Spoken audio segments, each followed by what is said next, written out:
Dr. Jaffe, you've addressed mold earlier in one of your sessions in our Q&A sessions, and especially regarding installing dehumidifiers and the importance of air filtration, the relative humidity of the house.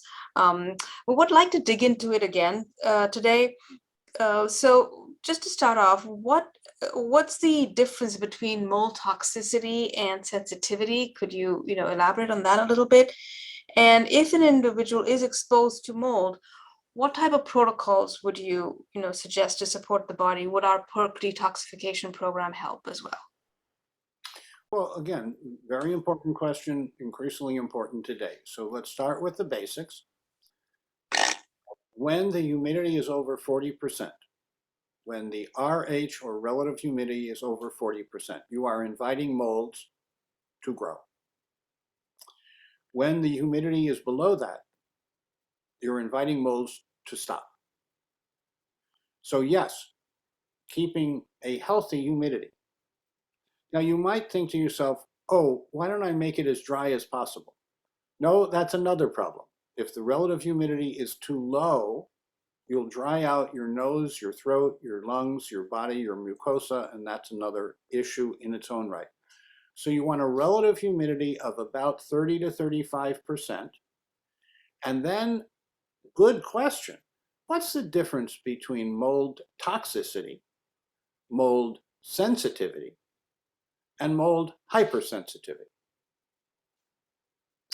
Mold toxicity exists when certain kinds of mold, specifically botrytis or botrytis, depending on how you want to say it, is growing behind the walls. Very often, because of energy conservation and construction techniques, there's a little bit of leakage, a little bit of condensation, a little bit of moisture gets behind the wall. And by the time you see black mold, you've actually been breathing the spores of that black mold for some extended period of time. And we know that there are a number of molds, not just that, but a number of molds, that when they grow and release their spores into the air, will cause problems for people who breathe. So what would you do if you thought there was good reason that the mold might be present and sporulating, that is, releasing itself into the air? There, at a minimum, you would have an ULPA air filter with an ionizer and a charcoal filter, or one of the new electrolytic ionizer machines that, instead of trapping the spores, actually zaps the spores. If you are more sensitive or hypersensitive, you may need that extra level of protection. For many people, an ULPA filter with an ionizer and a charcoal filter is adequate to clean the air.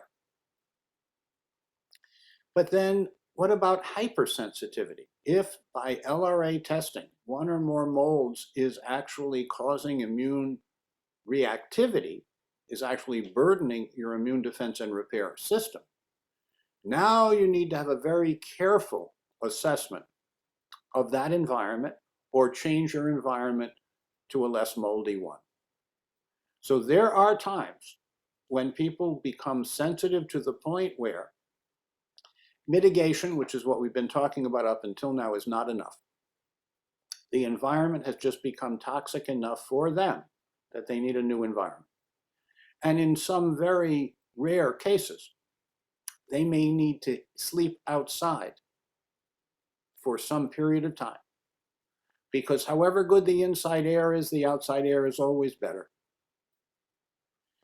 And yes, learning to breathe deeply helps, but learning to breathe deeply of air that is not contaminated is a better idea. So we recommend 5 minutes of abdominal breathing twice a day so that you progressively have deeper, more fuller breaths that move the diaphragm, that gently massage the organs down below, that expand your lungs and stimulate exchange of good air in and gases that want to come out getting out.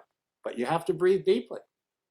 It turns out about the first liter or the first quart of air that you breathe is just in large airways and doesn't exchange with the tiny little, what we call alveoli, the tiny little grape-like clusters that allow oxygen in, carbon dioxide, and other bad chemicals out.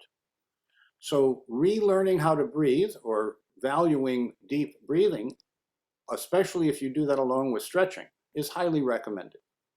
If you do Tai Chi Chuan or you do Hatha Prana Yoga, if you do Traeger technique or Feldenkrais technique, these are built in. The deep breathing and the stretching are built into those systems. And that's part of why I do recommend one or more of those depending on what's accessible to you. So mold toxicity is a problem, but mostly a problem of the built environment, and usually that in itself can be mitigated by controlling humidity and controlling the particles in the air.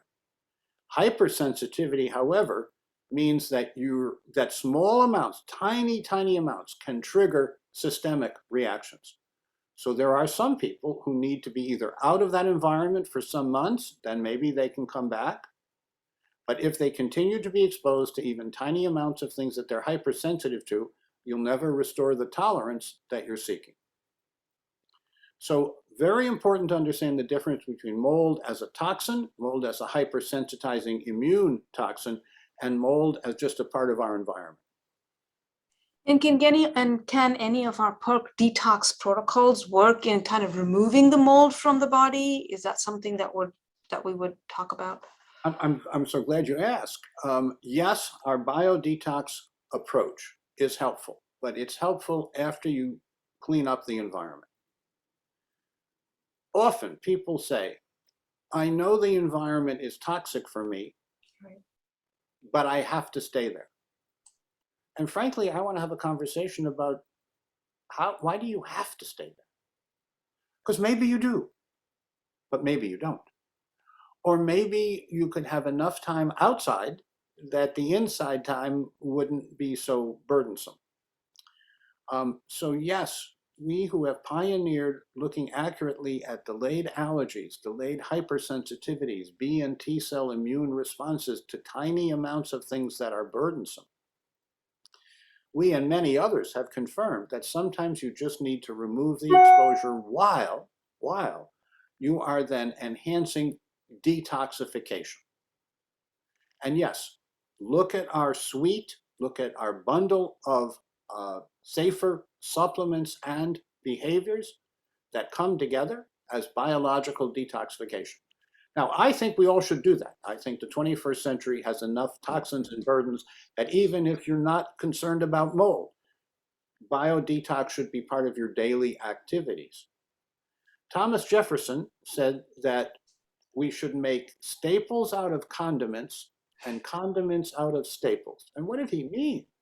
He meant that garlic, ginger, onions, brassica sprouts, and eggs should be staples of our diet as part of biodetox, and then our perk supplements in addition to that. And make condiments out of things that are more processed. Make condiments out of things that are harder to digest. You don't have to be perfect.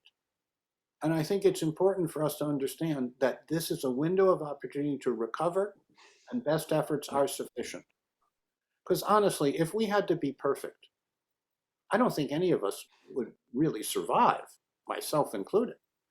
But yes, over time, I have put myself to the test, biological test, and proven that these approaches, when you combine them and when you make them part of your habits of daily living, when you just incorporate well-being into the fabric of your day, the dividends are so unmistakable that at this point, if I goof off, if you will, for a day or two or three, I get uncomfortable. And that reminds me to go back to the things that make me more functional and comfortable. Go back to the things that evoke my healing response. Go back to the things that we would guide through nature's alkaline way.